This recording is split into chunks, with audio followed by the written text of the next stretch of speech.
좋은 아침입니다. 큐티인 가족 여러분, 오늘도 말씀의 은혜 가운데 새 힘을 얻으시길 축복합니다. 오늘 본문은 베레아 사람들이 간절한 마음으로 말씀을 받고 날마다 성경을 상고하는 아름다운 모습을 보여줍니다. 그들의 간절함이 참된 믿음으로 이어졌습니다. 오늘 우리도 그러한 간절함으로 말씀을 받는 복된 하루가 되기를 소망합니다.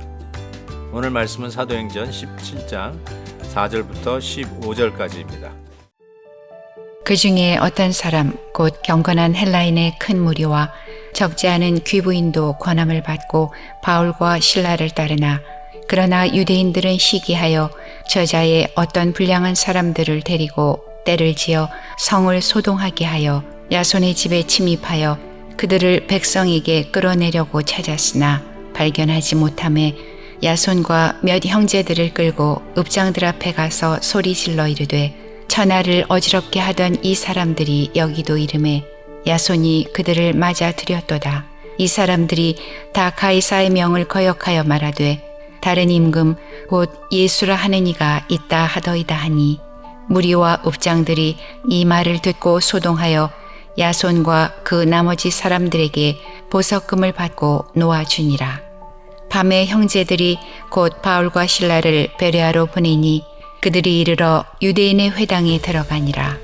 베레아에 있는 사람들은 데살로니가에 있는 사람들보다 더 너그러워서 간절한 마음으로 말씀을 받고 이것이 그러한가 하여 날마다 성경을 상고하므로 그 중에 믿는 사람이 많고 또 헬라의 귀부인과 남자가 적지 아니하나 데살로니가에 있는 유대인들은 바울이 하나님의 말씀을 베레아에서도 전하는 줄을 알고 거기도 가서 무리를 움직여 소동하게 하거늘 형제들이 곧 바울을 내보내어 바다까지 가게 하되 실라와 디모데는 아직 거기 머물더라.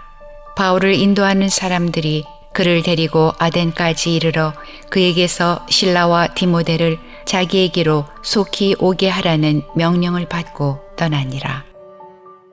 사도 바울이 가는 곳마다 많은 사람들이 그에 전하는 말씀에 은혜를 받고 또 사람들이 모이는 것을 보게 됩니다.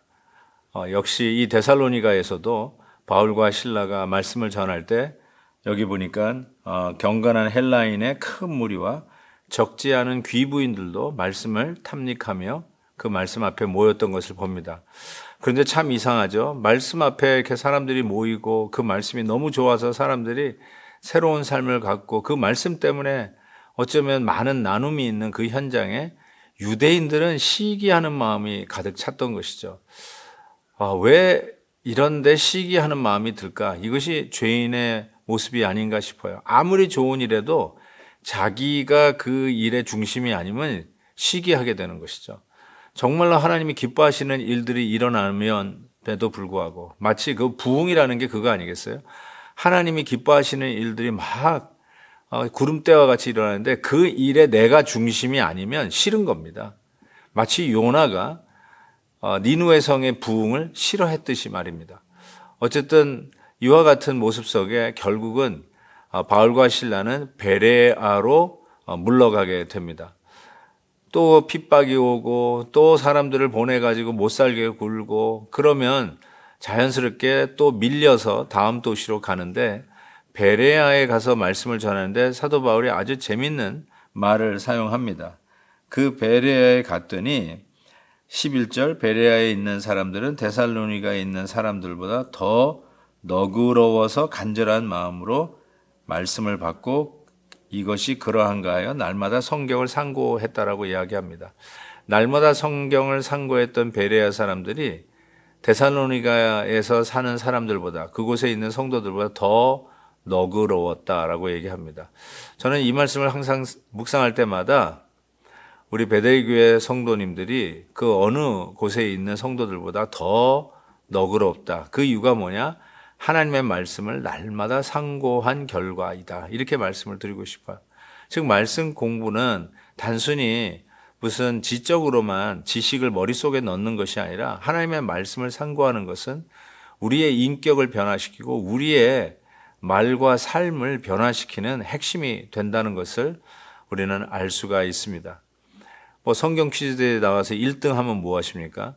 2등, 3등 하는 사람하고 뭐 상종을 하지 않는다든지 어울리지 않는다든지 그런 것이 말이 안 되듯이 정말로 우리 베레아 사람들이 늘 말씀을 상고하는 가운데 어느 지역의 사람들보다 훨씬 더 너그럽다, 훨씬 더 노블했다라는 것을 생각해 보면 우리가 하나님의 말씀을 공부하는 것이 결국은 우리의 인격이 예수 그리스도를 닮아가는 바로 그 과정 속에 이 일들이 일어난다라고 믿습니다.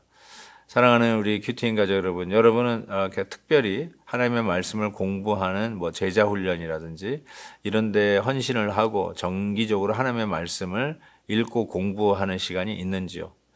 어쩌면 우리에게는 그와 같은 시간이 참 필요하다고 저는 생각합니다. 나 자신을 묵지 않으면 우리는 스스로 성경을 읽어가기가 만만치 않습니다. 통독반에 들어가서 같이 읽든지 옆에 있는 사람과 서로 약속하면서 하나님의 말씀을 공부하든지 또 교회에서 있는 말씀 공부 시간에 헌신을 하든지 제자 훈련에 사인업을 하고 정기적으로 하나님의 말씀을 훈련받는 이와 같은 모습이 참 필요하다고 생각합니다. 왜 그럴까요? 좀 더 고상하고 좀 더 하나님의 말씀에 따라서 예수 그리스도의 품성을 담는 너그러운 사람이 되어가는 과정 속에 이와 같이 말씀 공부는 참 필요하다라고 생각합니다. 또 거기까지 핍박자들이 유대인들이 쫓아왔어요. 그래서 데살로니가에 있는 유대인들은 바울이 하나님의 말씀을 베레아에서도 전하는 줄 알고 거기도 가서 무리를 움직여 소동하게 하거늘 형제들이 곧 바울을 보내어 바다까지 가게 하되 신라와 디모데는 아직 거기 머물더라. 그러면서 아테네, 아덴까지 사도 바울이 가게 되죠. 정말 하나님의 말씀을 전하기 위한 그의 횡보는 자기가 이렇게 지도를 그려가지고 1번, 2번, 3번 순서대로 가야지가 아니라 어쩌면 이런 핍박과 어려움 속에서 피해 다니면서 그 루트가 정해지는 것을 보게 됩니다. 그래서 하나님께서는 때로는 외부적인 압력이 우리가 생각하지 못했던 새로운 길을 가도록 역사하시는 하나님의 섭리가 있을 줄 믿습니다. 그래서 어려워도 순종하고 가면 우리 하나님께서 그 막힌 길에서 새 길을 여시고 또 닫혀있는 문에서 새로운 문을 여시는 역사를 체험할 줄 믿습니다. 하나님 아버지 감사합니다. 오늘도 말씀을 통해서 사도 바울은 어떠한 환난과 압력과 또 방해에도 불구하고 계속하여 주의 말씀을 전하기 위해서 움직이는 모습을 봅니다. 하나님 아버지, 우리도 말씀을 전하고 우리도 말씀을 배우고 우리도 말씀을 체계적으로 익히며 예수 그리스도를 닮아가는 자들 되게 하시고 나 자신을 훈련하면서 주의 공부에 말씀 공부에 창념하는 저희들 되게 해 주옵소서. 예수 그리스도의 이름으로 기도하옵나이다. 아멘. 내일 또 뵙겠습니다. 오늘도 김한유 목사님의 아침 영상 메시지를 시청해 주셔서 감사합니다. 큐티인 교재는 www.qtin.org에서 구매 가능하며 자세한 사항은 큐티인 홈페이지를 참고해 주시기 바랍니다.